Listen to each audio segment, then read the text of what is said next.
Bonjour à tous et bienvenue dans 6 minutes chrono, le rendez-vous quotidien de Lyon Capitale. Nous recevons aujourd'hui Romain Lasseur. Bonjour. Bonjour. Romain, vous êtes biologiste, docteur en écotoxicologie et vous êtes dirigeant de EasyPest qui est un centre de formation de lutte contre les nuisibles.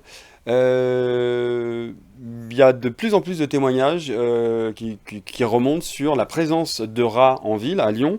Euh, alors, chiffrer le nombre de rats, c'est toujours un peu compliqué, c'est toujours un peu une gageure, mais quand même, néanmoins, est-ce que vous, en tant que spécialiste, vous estimeriez la population de rats à combien à Lyon? Merci de me poser cette question qui est jamais évidente. Effectivement, on n'a pas d'observatoire des rongeurs en ville, ce qui nous manque un petit peu pour pouvoir objectiver la nécessité de réguler ces espèces envahissantes en milieu urbain. Mais quoi qu'il en soit, en fonction du nombre d'interventions de professionnels, du nombre de plaintes qu'on a en surface, on estime à 1 à 2 rats par habitant, ce qui porterait le nombre de rongeurs dans la ville de Lyon aux alentours d'1 million à peu Un près. million de rats, 1 million de rats à Lyon. Est-ce qu'on peut dire que les rats sont inféodés à la capitale de la gastronomie ou pas? Effectivement, ils ne mangent pas la même gastronomie que nous. Quoique nos rebuts de repas, ça bien entendu, les rongeurs mangent ce qu'on leur laisse à disposition dans le milieu urbain, hein, donc c'est-à-dire les ordures ménagères et tout ce qui peut être geste d'incivilité alimentaire, c'est-à-dire toute la nourriture qu'on va laisser à disposition en surface. Donc ils sont inféodés aux grandes villes dans lesquelles on a une mauvaise gestion de cette disponibilité alimentaire et qui plus est dans les villes dans lesquelles on ne s'occupe à la fois pas de la disponibilité alimentaire ni même des rongeurs comme on voit fleurir à Bordeaux, à Lyon et autres. Mm. Est-ce que on en reviendra, mais est-ce que il y a une idée reçue, on pense que le rat loge, nidifie dans les endroits qui sont insalubres, au final. Alors insalubre non, on a effectivement un certain nombre de gens qui nous disent que les rongeurs habitent dans les égouts, hein, ce Oui, qui est complètement faux, puisque dans les égouts, je ne sais pas si vous êtes descendu dans les égouts, moi j'ai parcouru les égouts d'un certain nombre de villes, dont la ville de Lyon, dont la ville de Paris. Les égouts c'est relativement propre. Alors, pas propre au sens microbiologique du terme, il y a des bactéries, il y a un certain nombre de champignons qui se développent dans les égouts, mais néanmoins on n'a pas une grande quantité de déchets de surface qui finit dans les égouts, hein. Et donc ça renvoie à la question de le sens d'avoir des rongeurs, notamment nettoyeurs d'égouts. Aujourd'hui, les égouts c'est propre et le rongeur, dans sa biologie, préfère vivre en surface que dans les égouts. oui, parce que dernièrement j'ai entendu l'élu adjoint à la propreté de la ville de Bordeaux qui avait dit les rats sont absolument utiles en ville, en tout cas à Bordeaux, parce qu'ils permettent de déboucher les égouts. C'est un faux, hein, Tox? Alors c'est complètement faux, hein. On sort ce type d'argument quand on n'a pas autre chose à brandir comme raison objective.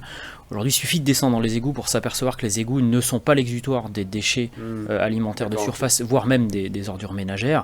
Et d'ailleurs, on voit bien, hein, le rongeur, il préfère s'installer en surface, on trouve des zones de terrier en surface, et les égouts pour nous sont davantage une zone de dispersion des rongeurs quand je veux aller d'un point de la Ok. ville à un autre Un point système qui permet de se déplacer. sans risquer la prédation, hein, Ouais. de surface plutôt qu'une zone d'habitat. D'accord. Alors, à Lyon, il y a des rats, on en voit, on a eu des témoignages, nous aussi, Lyon Capitale, un peu de partout. Il y a quand même un endroit qui est quand même ciblé, en tout cas que vous ciblez, c'est la place de Milan, qui est une Oui. place, alors pour les téléspectateurs, la place de Milan, c'est quand on sort de la gare, à droite, côté centre commercial. La place de Milan, c'est quoi la situation aujourd'hui? Voilà, c'est cette petite place à peu près à 20 à 30 mètres des milliers de voyageurs qui foulent le sol de la gare de la Hmm, Pardieu quotidiennement. On a on a le cocktail potentiellement de ce qui permet aux rongeurs de rester.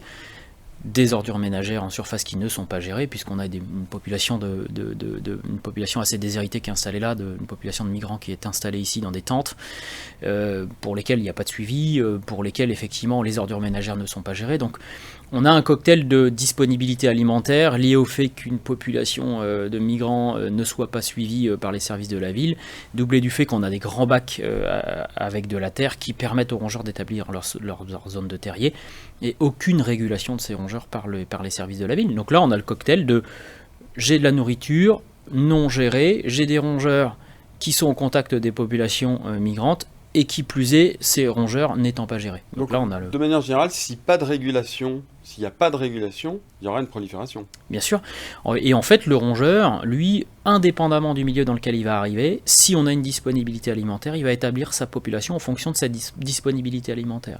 Alors, il a bon rôle de temps en temps, on tape un peu trop facilement sur le rongeur, on tape pas assez facilement sur la gestion parfois désastreuse des ordures ménagères en milieu Est-ce urbain. que, alors c'est vrai que vous en parliez un peu tout à l'heure, euh, Ça a changé depuis quelques années, notamment avec l'arrivée des mouvements écologistes, notamment aux fonctions. La condition animale a pris du galon, si je puis dire. Comment justement est-ce qu'il n'y a pas des mairies qui sont un peu tiraillées, je veux dire, entre d'un côté la condition animale, le bien-être animal, et de l'autre la gestion, la régulation des rats, des nuisibles?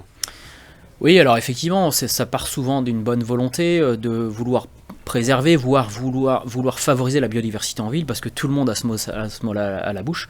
La biodiversité, c'est quoi? C'est un maximum d'espèces et un maximum d'individus par espèce par unité de surface. Une grande diversité biologique. Et à ce titre-là, on brandit la condition animale, on brandit l'animal est l'égal de l'homme, donc on n'y touche pas. Mais malheureusement, laisser proliférer des rongeurs en surface, c'est œuvrer contre la biodiversité, parce que c'est un prédateur, et à partir du moment où il est installé, il accepte aucune présence d'autres animaux. Donc favoriser la biodiversité et laisser les rongeurs tranquilles au nom de la condition animale, c'est contre-productif, voire même complètement idéologique. Complètement idéologique. Là, vous allez me répondre par oui ou par non. Est-ce qu'on peut parler de recrudescence à Lyon de rats? Oui. Oui, recrudescence des rats à Lyon. Cette émission, merci Romain Lasseur d'être venu Avec grand plaisir. nous décrypter un petit peu tout ça. Une émission que vous pouvez retrouver sur www.Lyon Capital. Et Lyon Capital sort au mois de janvier un gros dossier sur ce sujet de la recrudescence des rats en ville. Merci beaucoup, à très bientôt. Merci beaucoup. Merci. Au revoir. Au revoir.